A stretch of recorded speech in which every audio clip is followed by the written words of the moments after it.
Well, joining me now from Canberra for more is Ukraine's ambassador to Australia, Vasyl Moroshenchenko. Vasyl, many thanks for your time.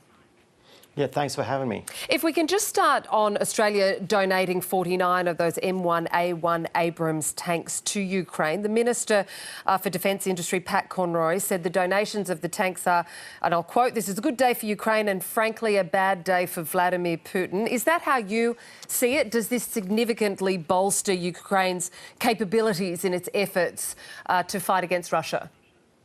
Absolutely. Firstly, I would like to thank personally Prime Minister Anthony Albanese and the Deputy Prime Minister Rich Marles as an entire security committee for making this decision to donate these tanks to Ukraine. This is a very timely, a very substantial and very fit-for-purpose announcement.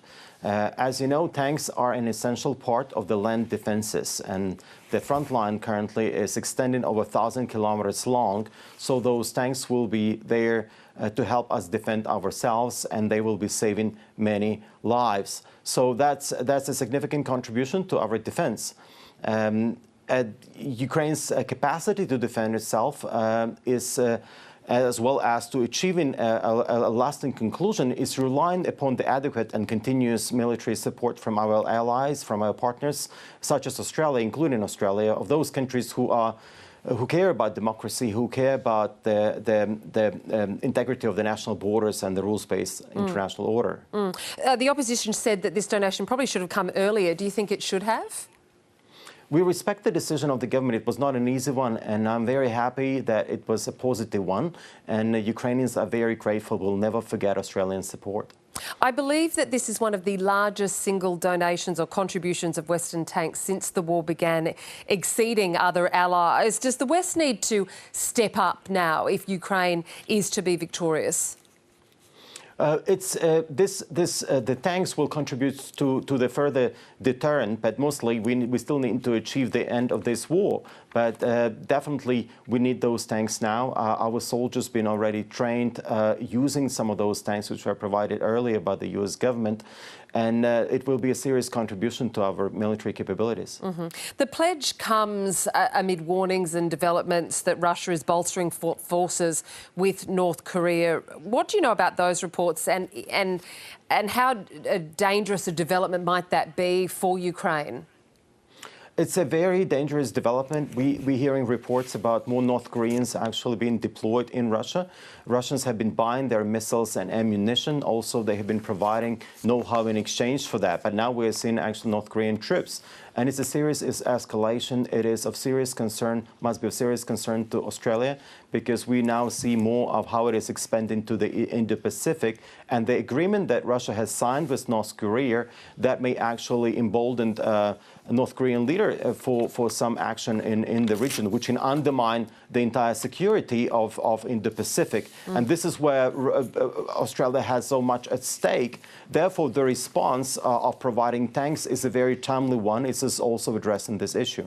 Vasyl, on to the victory plan, which was announced by President Zelensky into Ukrainian parliament, saying it's possible to end the war by next year if all points of the victory plan are enacted. Can you take us through some of the plan and how the war can end so quickly? Firstly, it's an invitation to join NATO while the war is still ongoing. Just to remind you, Russia attacked Ukraine 10 years ago in 2014 when Ukraine was a neutral country. And since 2022, both Sweden and Finland have joined NATO, seeing what Russia has done. The Kremlin narrative that it was a NATO that is to blame is not true. The only option that it has removed or will remove, it's an option of invading Ukraine. That was the only reason Russia was against our closer ties with NATO. And for security and for the future, that's the only option which is available for Ukraine. Another one is, of course, strengthening Ukraine's military capabilities, lifting the ban on the use of long-range weapons in Ukraine, continuation of our campaign in the Kursk region, and creating a buffer zone on the territory of Ukraine. There are also several secret addendums which are part of the victory plan, but they also include information on the containment of Russia with a deployment of a deterrent package on the Ukrainian soil. And of course, military experts can tell you more about what that could be, but that's also will serve as a deterrent. Also, there is an invitation for EU and the US to jointly use the critical natural resources which are on the territory of Ukraine and strengthening our economy. There are also elements which are related to the post-war period where Ukrainian troops could actually change American troops on the ground in Europe. And that could be implemented later on. Yeah, Vasil, finally, as you might have expected, Russia has dismissed the peace plan. But on that NATO membership, President Zelensky saying the victory plan to end the Russian war includes this NATO membership. The NATO response to this has been somewhat muted.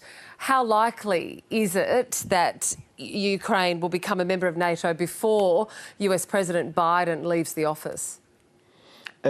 Membership in NATO requires the consensus of all the NATO member states, and we are working closely with all the NATO members to achieve an invitation. Of course, we will not become a member while the current government is still, current administration in the US government, but we are talking about the future, and we need to have a clear roadmap of how it can be achieved. Because having Russia next door to us will always be a threat. And the only protection Ukrainians can get, these are security guarantees, and security guarantees come with NATO membership. This is something which can really protect us, which will give us a safety, and safety for all those who will come to Ukraine to help us rebuild.